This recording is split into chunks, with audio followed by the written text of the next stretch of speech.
try to drown each other, or they try to genuinely kill each other, or they hate each other's guts so much that they can't stop thinking of them. The way that this book completely took my breath away, made me feel like someone had punched me in the stomach. It is underrated. Even if you've heard 500 good things about it, it's underrated. I think I'm bad at describing plots, you guys. It's mid-February, so that means it's perfect timing to talk about my January reads. January started off on the lowest note for me with A Court of Frost and Starlight.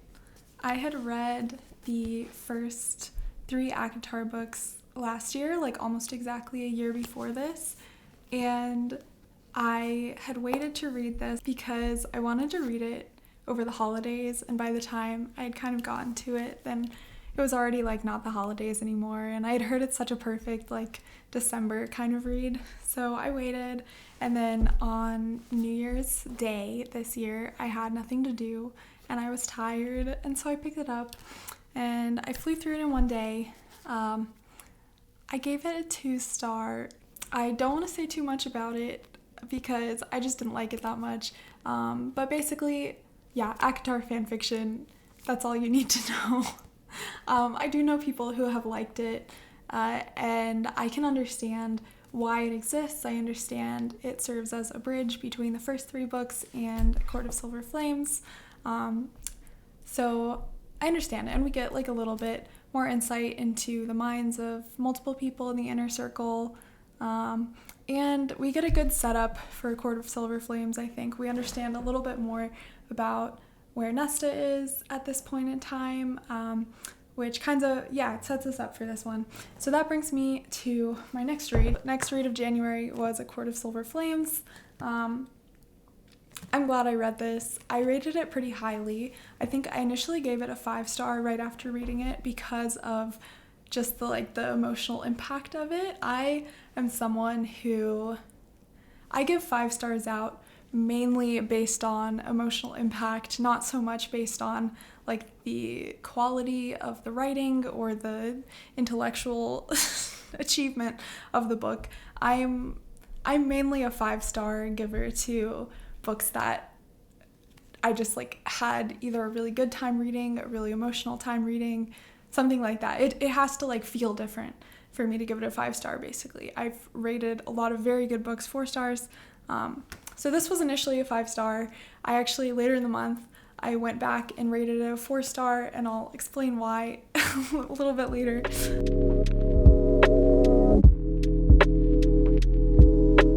I am now and forever will be a Nesta stan. I never really liked Feyre. I've always found her a little bit annoying, not gonna lie, and not very relatable. Nesta, I resonated with a bit because of her mental health struggles, things like that. This book really, it mattered to me. I think I really enjoyed following Nesta's emotional journey. I really enjoyed seeing her learn to accept herself and learn to try, like the journey of her deciding to heal, and then that healing journey, we got to follow it very intimately throughout this extremely long book. Most of the book is Nesta's emotional journey, which is why I think some people really hate this book, because they don't connect with her, and then they're like, oh my god, I have to read 600 pages of just Nesta's internal thoughts. Like, I can understand that sounding like a terrible time to someone if they don't connect with her at all or they don't like her. So I feel lucky that I really connected to Nesta and that I got something out of this book. And this will definitely be something that I reread 100%. I think if I'm going through a rough time in my life or something, this would be a really good time to come back to this book. Or if you haven't read it yet, really good time to read this for the first time might be like if you're really struggling. This was a very motivating book. I got up and I worked out a lot more. This book made me feel like I wanted to train like a Valkyrie really hard. So yeah, I don't know. I'm glad that my 2024 started off with this book because I'm happy. I'm happy about it. So yeah, there we go. The next one is really fun. So at the same time, actually, at the same time I was reading A Court of Silver Flames, I was in the middle of listening to the audiobook of Gideon the Ninth, which is the first book in the Locked Tomb series by Tamsin Muir. And I decided to listen to the audiobooks for this whole series because, I started Gideon the Ninth on my Kindle in December and read only one chapter before I was like, I'm not getting into this at all. I don't understand what's going on. Things just weren't clicking in my head, so I set it down. But I had heard so many unique, amazing things about this series, so I was like, you know what? I'm going to give this a second chance, but we're going to try something different. And I'm not an audiobook girly, or I wasn't before this series. But now I think I am, because I listened to Gideon on audiobook, and the narrator was just perfect. So perfect. I wish every audiobook was like that, because if they were, I would listen to a lot more of them because this narrator just perfectly encapsulated all of the different unique personalities and humor. So in the first book, we follow Gideon Nav, who is this spunky, hilarious personality. She does the craziest, most unpredictable things all the time. She just says whatever comes to her mind immediately. And I think that's the main thing that really grabbed my attention with this book was Gideon's personality. She just really jumps off the page, and she was a very, very unique character. And I'm a very character-driven reader. I also, I appreciate plot a lot, but I think I'm mostly there for the characters. So this book is perfect for someone if you're a character-driven reader who likes plot but doesn't care that much about the plot. I don't know how to explain it, but this book has a plot, but it's a very confusing plot. So the characters carry you through it. So if that sounds like something you'd enjoy, then go for it. Otherwise, know that if you're there simply for the plot, it might get difficult to get through because it can be extremely confusing, and the series only gets more confusing as you go on. So these books, Gideon the Ninth is a science fiction fantasy book with elements of horror in it. I would say if you are someone who can't deal with any type of gruesome depictions of anything, if you can't deal with body horror, definitely do not read this series. The magic system in the series is based on necromancy, so there's a lot of death, there's a lot of gore, there's a lot of just crazy shit happening throughout the entire book. So if that sounds like something you'd enjoy, read it immediately. They're so good. Or listen to the audiobooks, I would say.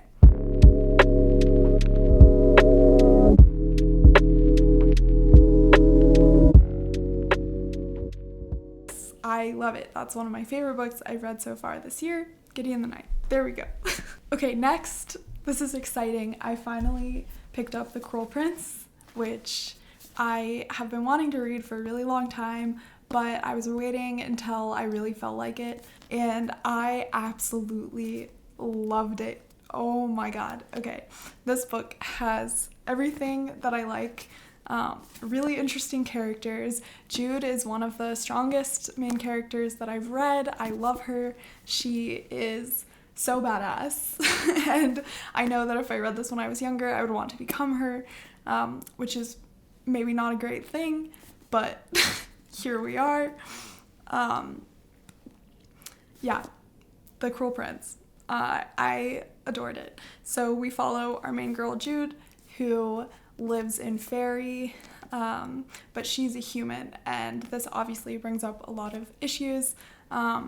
She has to kind of fight to be given any sort of respect in this world, and even then she isn't really, and so she's become absolutely ruthless because of this desire to fit in Fairy as a human. And so in this book we get a lot of political intrigue, a lot of enemy kind of situations, a lot of confrontations. But Jude is also a teenager, and so a lot of these enemy confrontations are kind of like, imagine teenagers who are squabbling in school, but they have immense powers, and so their squabbling is like really deadly. So that's The Cruel Prince. I loved it. This book felt like a Grimm's fairy tale. Like, it felt so real. It made me feel like I could step out into the forest and just like end up in fairy. It felt so extremely real. I loved it. It reminded me a lot of the Iron Fae series by Julie Kagwa that I read when I was like 12, 13 years old and ate that series up. That was my favorite series. I want to read it again soon. But this reminded me a lot of that, which is wonderful. Anything that reminds me of that immediately becomes a favorite. So yeah, very happy about that. Next, I read Jade War by Fonda Lee, which is the second book in the Greenbone saga. I read Jade City towards the end of last year. This is an unpopular opinion, but I actually enjoyed Jade City better. Most people say that they think the series gets better as you go on. I haven't read the last one, Jade Legacy, yet, so I don't know for sure what my full opinion is, but I liked Jade City better than Jade War. I think a big part of that is I read fantasy books for a reason. I like to escape, and Jade War felt a little bit too much like reality for me. It felt a little bit too much like the world that we currently live in. And I think it just wasn't enough escapism for me. But it might have just been a situation of wrong book at the wrong time, because the writing was exquisite, the storytelling was amazing, the plot is incredible. That's one thing about the Greenbone saga, which I really appreciate, is everything is so complex, but told in a way that makes complete sense. I understand the world so deeply because of how amazing she is at writing these books. It's such a complicated political storyline, and yet I understand the reasoning behind everyone's actions. Like, whenever a character decides to do something, I completely understand why. I think the reason that I do like the series so much is primarily because of the characters. We get these extremely complex characters who do such terrible things, but at the same time, like, you can't help but feel connected to them and relate to parts of them, or even if you don't relate to them, you can understand them, which that's a sign of a great author. If she can give you someone doing such horrible things and you're rooting for them. Jade War reminded me a little bit of Peaky Blinders, which I think no one's going to be surprised by, because this series is kind of this like clan warfare, gang warfare kind of series. And yeah. Okay, next. Next,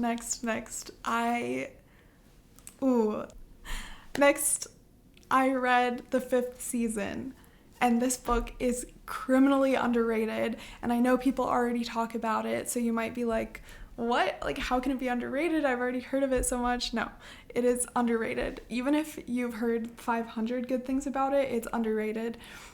This was the best book I've ever read, and I mean that.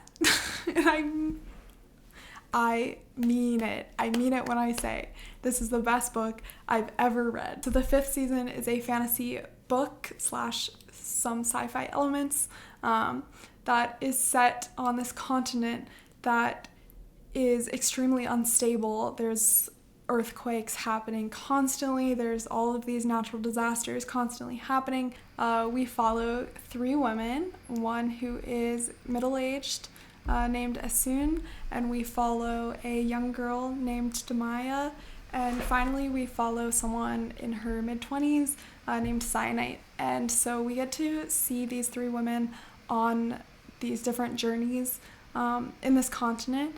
And so in this world, there are people called Origines who have the ability to control earth magic, which is this really cool magic system that's based off of the earth. But there's a lot of prejudice in the world against the origins, and so all three of our main characters have to navigate the society and everything that comes with the society. And so we see them and other people in their lives kind of navigating this extremely prejudiced world. And the author does a really beautiful job of tying things or writing things in a way that makes you think about different kinds of prejudices that exist in our world today. And I think that's what I loved so much about this book, was it was such a fantasy novel. It felt like this completely separate world, but it also connects so much to real things. And it's done in such a beautiful way that really made me sit down and think for a really long time, especially after I closed the book for the last time. I couldn't get it out of my head, and I still can't. And I am very much looking forward to reading the next two books in the series, because I've heard they're just as good, if not better, than the first one. And I can't wait. I grew so connected to all of the characters. That book made me feel things so deeply. I was sobbing the way that I have not sobbed at a book before. I cry at a lot of books, I will say that, but the way that this book completely took my breath away, made me feel like someone had punched me in the stomach multiple times, made me just completely have to set the book down for quite some time,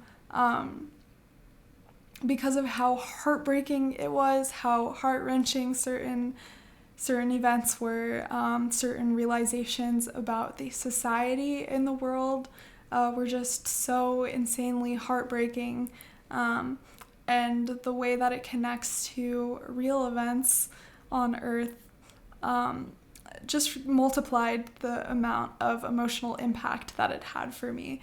And I think that the author is a complete genius.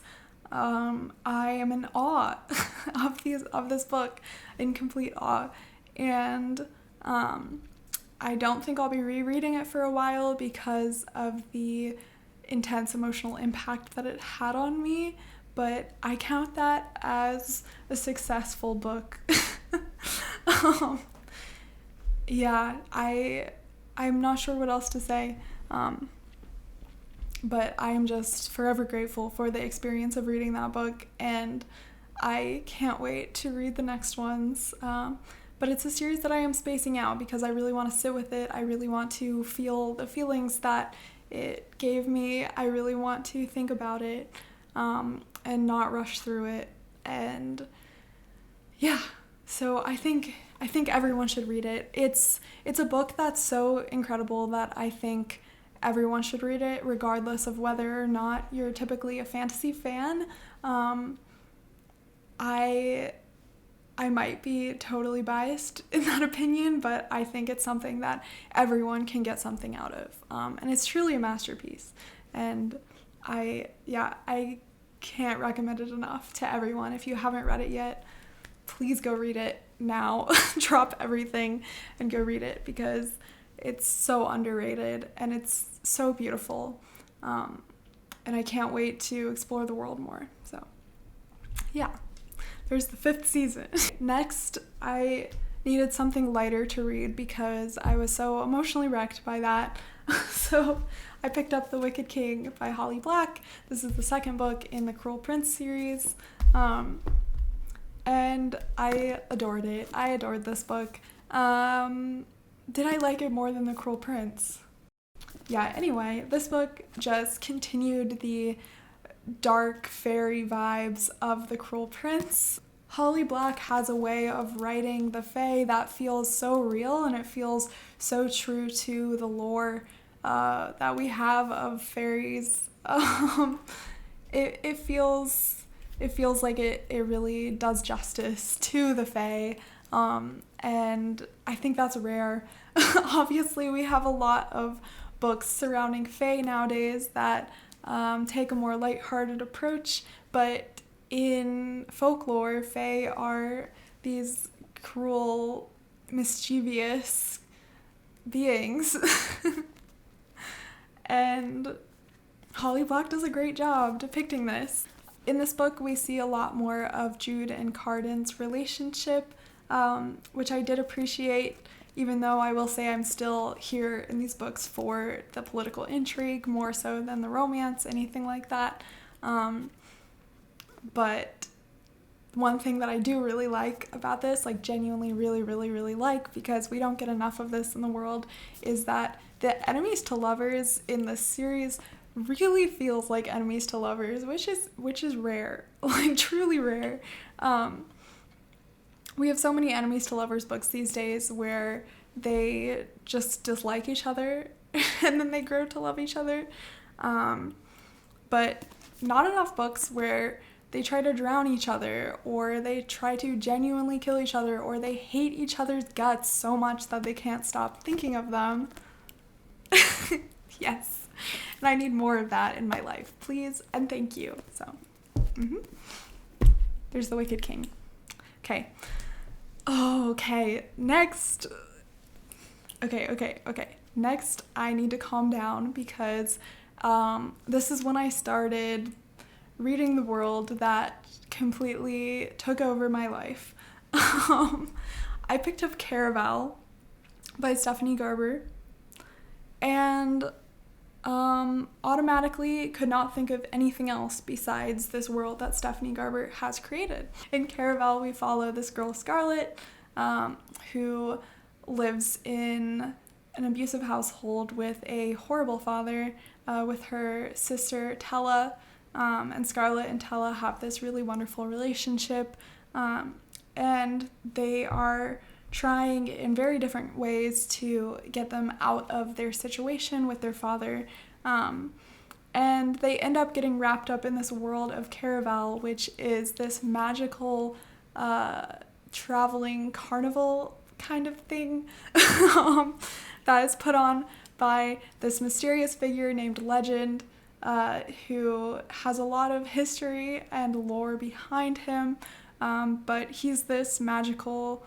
being, magical character who puts on this game called Caraval, and everyone who joins Caraval goes on the time of their life, whether it be amazing or a little bit sinister, and Scarlet gets wrapped up in it. And I won't say too much more, but it's truly a wild ride, very magical. It is YA fantasy, I forgot to mention that. And I was totally sucked into the world. So that brings me to the next book I read was Legendary, which is the second book in the series, in which we follow Scarlet's sister, Tella. And Tella has this kind of Spitfire personality, and we just continue on her journey in the same world that we were introduced to in the first book. Things that I'm going to talk about both of these books at once because they kind of blend together. Things that I really enjoyed about these books. I love how Stephanie Garber describes things. She uses a lot of colorful imagery, a lot of just very descriptive language. She makes me feel like I'm a kid again, and I'm just experiencing magic through her words, and I really liked them. They were a really good time. But more than that, they sucked me in. They truly sucked me in. And after I read Caraval, I could not stop thinking about the world until Legendary came in from the library. I couldn't start another book because I couldn't stop thinking about it, which is kind of rare for me. I am pretty good about finishing a book and just jumping straight into another one, but I couldn't do that with these books. They really started me on this journey that I continued in February that I'll talk about next month. But yeah, I'm really happy that happened. I'm happy that I read those. And finally, to wrap up the month, I listened to the audiobook of Harrow the Ninth, which is the second book in the Locked Tomb series. Yeah, so we pick up after the events of Gideon the Ninth, but this time we're following Harrow. And This book is truly the most confusing book I have ever read in my entire life, but I say that affectionately because I really enjoyed Harrow. But I think if I hadn't been listening to the audiobook, I would have put this down immediately because it's extremely confusing due to many things. One of them being that it's written in second person for most of the book, which is a really unusual storytelling style. And something weird is this month I happened to read 2 books that were in second person. So Harrow the Ninth is in second person, but then also one of our main characters in the 5th season is written in the second person. So I think it's Asun. Yeah, Asun's character arc is written in the second person, which really threw me off because I don't think I've ever read a book in the second person before this month, and then I happened to read 2, which was weird coincidence. But both of those books did it pretty well. Like, I would say the 5th season did it wonderfully. I think I understand why that choice was made. Yeah. So in Harrow the Ninth, it's in second person for a very specific reason, which you're gonna have to find out yourself because it's a huge spoiler. But I would say it's totally worth it. It's worth getting through. If you read Gideon and love it, and then you start Harrow and you're like, what the heck am I reading? This is crazy. I don't like it. Then just like push through because the first like 75-80% of the book will make no sense to you. But if you let go of the need for it to make sense and just go, okay, I'm just gonna let it happen and I'm just gonna enjoy the vibes and we're gonna get somewhere that makes sense eventually. If you take that mindset, it'll be super worth it because the ending of that book is crazy. It wraps everything up and you understand so many things about this world, and it'll blow your mind. So it's super worth it to get through. It is completely confusing. You won't understand anything, and that's okay. You don't have to. But I will say, the things that you do understand make you feel smart. Like, if you need an ego boost, then it is a good series to read because the things that you do understand, you'll go, wow, am I a genius for noticing that? Like, am I a genius for figuring this out, for understanding this? And another good reason for getting through Harrow is that you get to read Nona the Ninth, which I recently just finished in February, and I'll be talking about it in February, but it's spectacular and it's super worth it. So thank you so much for listening to my ramblings from January. Thanks for hanging out. I hope to see you again soon. I'm planning on doing lots of fun stuff on here, so we'll see. We'll see what's going on. Yeah, February's been a good month too, so we'll talk about it later. Bye!